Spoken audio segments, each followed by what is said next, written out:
Oke, bismillahirrahmanirrahim. Assalamualaikum warahmatullahi wabarakatuh.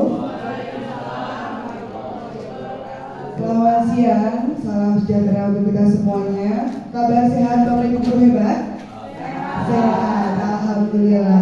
Baik Bapak Ibu guru hebat, mohon izin kami akan memaparkan dari saat ini saya baru melakukan diklat keprofesian, yaitu adalah program pengembangan keprofesian guru PJOK di bawah naungan BPGP DIY Daerah Istimewa Yogyakarta. Dan saat ini saya mendapatkan tugas untuk membuat rencana tindak lanjut yang berbasis dengan proyek. Mohon izin Bapak Ibu untuk nanti pada saat paparan saya mohon tolong untuk diberikan umpan balik dan refleksi dari rencana tindak lanjut yang sudah saya susun. Mohon izin Bapak Ibu, saya akan mulai. Yang pertama Bapak Ibu, saya memiliki program yang bernama adalah Proaksi, adalah proyek aksi pencaksilat relasi. Kenapa kok saya mengambilnya di pencaksilat?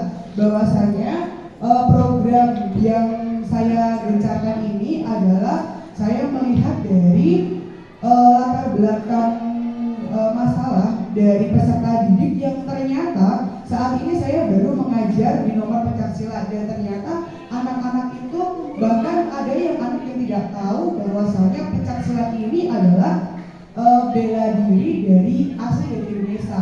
Jadi di sini pada program Proaksi ini atau proyek aksi pencaksilat relasi ini, saya ingin mengajak khususnya anak-anak kelas 7 untuk bisa menumbuh-kembangkan kembali rasa cinta, rasa bangga kepemilikan seni bela diri yang dimiliki oleh Indonesia gitu. Nah, yang melatar belakangi saya membuat rencana tindak lanjut Proaksi ini ada beberapa hal. Yang pertama adalah ternyata di Indonesia ini banyak sekali aliran bela diri yang masuk ke Indonesia. Ada apa aja Bu? Contohnya Bu Sudiani. Ada Beksi, ada selain pencaksilat, ada tapak suci, ada taekwondo, ada apa? Ada wushu, kemudian ada muay, ada banyak lagi, ada judo, ada karate. Dan ternyata Bapak Ibu, ternyata bela diri yang berkembang itu ternyata itu bukan asli dari Indonesia. Adakah yang baru tahu juga bahwasanya karate ternyata bukan dari Indonesia? Iya. Nah, ternyata yang asli dari Indonesia itu adalah seni bela diri pencaksilat. Namun saat ini yang berkembang adalah bela diri yang lain yang masuk dan anak-anak ini senangi gitu. Misalkan saja Bapak Ibu seperti karate, kemudian seperti taekwondo, itu banyak sekali peminatnya. Nah, kemudian yang berikutnya adalah seni aliran bela diri yang lebih terpopuler di kalangan siswa itu seperti karate, taekwondo, tinju dan lain sebagainya. Kemudian yang ketiga, perkembangan digital yang menjadi tantangan dan support system dalam proses pembelajaran. Sebetulnya perkembangan digital ini bisa sebagai teman, bisa juga sebagai lawan gitu. Sebagai teman apabila kita memanfaatkan digitalisasi ini sebagai media untuk belajar anak-anak untuk bisa belajar, tapi juga bisa menjadi lawan ketika konten-konten yang disuguhkan adalah kontennya terlalu luas ya. Jadi kalau misalkan diklik seni bela diri, pasti yang munculnya bukan hanya silat, ada karate, taekwondo, judo dan teman-temannya gitu. Kemudian di sini siswa belum familiar terhadap seni bela diri pencaksilat. Itu sudah terbukti bahwasanya kemarin pada saat saya mengajar ternyata memang anak itu tidak tahu pencaksilat itu seperti apa, karena di waktu di SD dulu anak-anak itu belum mendapatkan materi tentang pencaksilat. Kemudian di sini upaya melestarikan seni bela diri pencaksilat di kalangan generasi stroberi. Jadi kita sebut itu adalah generasi stroberi ya Bapak Ibu ya. Kemudian mengenalkan seni bela diri kepada siswa. Jadi setelah saya mengetahui tentang latar belakang, ternyata kelas 7 itu belum pernah sama sekali nih dapat materi pencaksilat. Maka oleh karena itu saya membuat Proaksi ini mengupayakan untuk mengenalkan ini loh, kamu itu punya seni bela diri pencaksilat dari Indonesia. Kemudian Kemudian Bapak Ibu, untuk tujuan program Proaksi ini adalah menumbuhkan kembali kearifan lokal seni bela diri asli dari Indonesia. Itu sudah tentu jelas ya Bapak Ibu ya.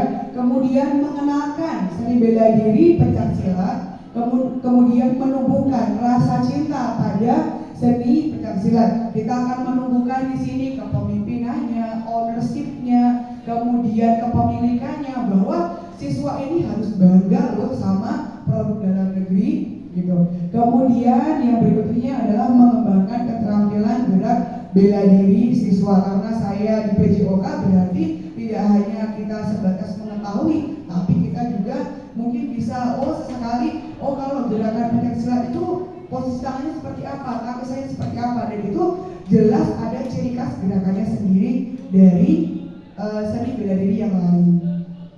Kemudian Bapak Ibu, di sini ada capaian, langkah-langkah dan hasil yang diharapkan beserta lini masa. Capaian yang diharapkan yang pertama adalah siswa dapat memahami seni bela diri dari Indonesia. Langkah-langkahnya yang saya berikan adalah siswa diberikan kesempatan untuk melakukan eksplorasi konsep tentang seni bela diri yang berkembang di Indonesia melalui berbagai sumber belajar. Kemudian menganalisis aliran seni bela diri yang berkembang di Indonesia. Hasil yang diharapkan adalah menumbuhkan kembali kearifan lokal seni bela diri asli dari Indonesia. Ini masanya kurang lebih adalah 1 hari. Kemudian yang kedua adalah siswa menganalisis sebagai berbagai gerakan seni bela diri. Jadi nanti siswa diberikan beberapa macam misalkan karate, pencaksilat, kemudian taekwondo, adakah perbedaannya? Nanti mereka akan menganalisis itu. Kemudian siswa diberikan bahan tarian dari berbagai macam sumber belajar yang digunakan untuk dianalisis gerakannya. Siswa dapat membedakan gerakan bela diri dari karate, taekwondo, dan pencaksilat. Nah, di sini diharapkannya adalah mengenalkan seni bela diri pencaksilat. Jadi kan jelas Bapak Ibu ya, nanti dari situ karate, taekwondo, dan pencaksilat itu pasti gerakannya berbeda sekali gitu. Jadi nanti gerakannya itu akan dianalisis.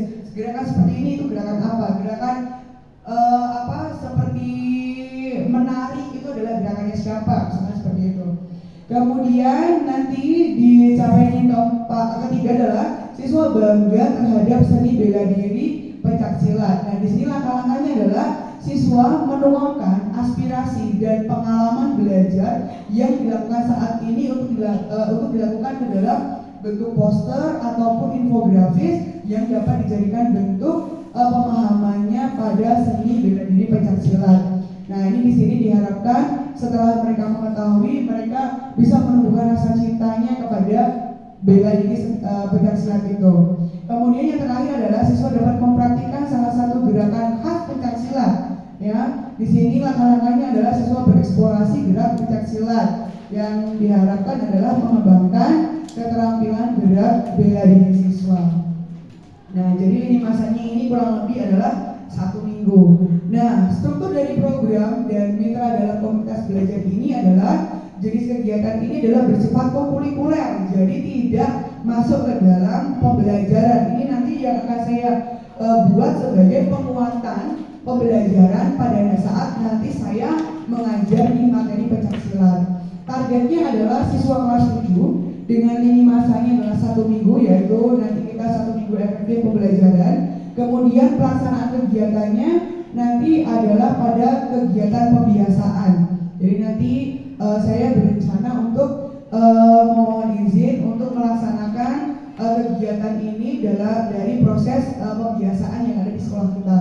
Kemudian komunitas belajar yang tercakup di dalamnya adalah seluruh komite pembelajar di SMP Negeri 267 Jakarta. Jadi guru PJOK, Seni Budaya, kemudian IPS, Bahasa Indonesia, TIK, bahkan guru bahasa Inggris pun nanti bisa terlibat di dalamnya.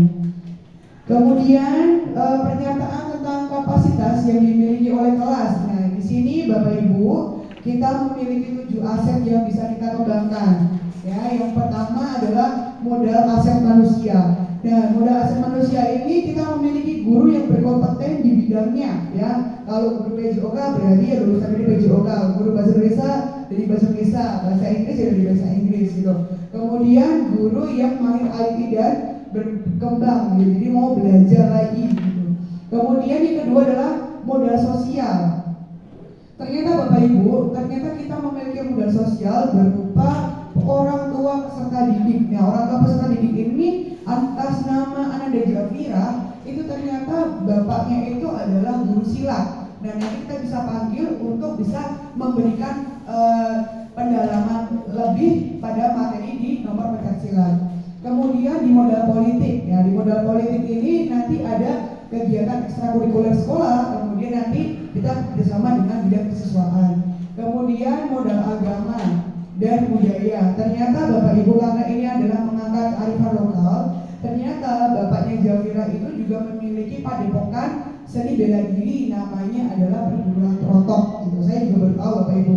Kemudian karena kita di Betawi ya berarti kita ternyata ada perguruan beksi gitu yang berkembang di tanah Betawi ini. Kemudian di modal fisik kita memiliki lapangan utama, aula dan gedung sekolah yang sangat bagus. Kemudian di modal lingkungan belajar kita jauh dari jangkauan transportasi umum ya Bapak Ibu. Jadi sekolah kita itu sebetulnya efektif sekali untuk proses pembelajaran. Kemudian di modal finansial, di sini kegiatan ini didukung oleh sekolah. Kemudian Bapak Ibu, untuk rencana evaluasi yang berikutnya adalah saya mempunyai rencana evaluasi itu ada dua. Yang pertama adalah melakukan refleksi. Di refleksi ini ada dua, yaitu adalah refleksi umum dan refleksi spesifik atau khusus. Di refleksi umum ini pengetahuan pencaksilat yang sudah dipelajari dengan metode P4. Ya, di perasaannya seperti apa setelah mempelajari pencaksilat, pengetahuannya apa, kemudian apa tindak lanjutnya berikutnya, jadi seperti itu. Kemudian di spesifik adalah dapat mengidentifikasi tentang gerakan khas pada pencaksilat dan dapat menyebutkan tantangan yang dihadapi untuk dapat menumbuhkan kecintaan pada seni bela diri di Indonesia. Setelah refleksi pada kegiatan, maka saya akan melakukan observasi pada saat nanti saya melakukan KBM. Nah, apa yang saya observasi? Yang pertama adalah apakah siswa ada perubahan perilaku terhadap seni bela diri pencaksilat itu? Apakah semakin cinta? Apakah hanya semakin oh ya udahlah tahu aja gitu?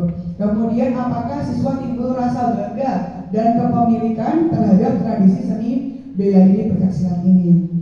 Nah, Bapak Ibu, namun di antara beberapa rancangan rencana tidak lanjut ini tentu saja ada kemungkinan tantangan yang kemungkinan kita hadapi adalah yang pertama adalah murid merasa tidak tertarik terhadap seni bela diri pencaksilat. Bu, saya sukanya karate, saya nggak suka pencaksilat. Nah, itu yang nantinya yang menjadi tantangan untuk kita. Kemudian murid lebih bangga dan senang belajar seni bela diri dari luar negeri, ya yang tadi karate, taekwondo dan teman-temannya. Kemudian sulit mengembangkan rasa memiliki dan bangga terhadap seni pencaksilat karena siswa tidak mengenali seni bela diri tersebut. Gitu Bapak Ibu. Baik Bapak Ibu, tadi sudah saya paparkan dari hasil rencana tindak lanjutnya. Apakah dari sini akan ada masukan atau tambahan yang nantinya saya akan masukkan ke dalam program RTL saya, Bapak Ibu? Baik Pak Roni, silakan. Oh baik, terima kasih. Berarti untuk tujuannya sudah tepat ya Pak ya? Apakah RTL ini juga sudah berpusat pada peserta didik Pak? Sudah ya Pak ya. Dari insya Allah untuk rencana tidak lanjut ini bisa kami terapkan di proses penguatan peserta didik di ini ya Pak ya, pada pada bela diri pencaksilat ya Pak ya. Bisa. Ada yang lain lagi? Cukup baik. Terima kasih Bapak Ibu guru hebat atas umpan baliknya dan refleksinya terhadap program proaksi saya. Saya mohon juga dukungan dan motivasinya kepada Bapak Ibu sekalian agar program rencana tidak lanjut ini dapat berjalan dengan baik. Baik, terima kasih atas waktunya Bapak Ibu. Sekian dari saya. Assalamualaikum warahmatullahi wabarakatuh.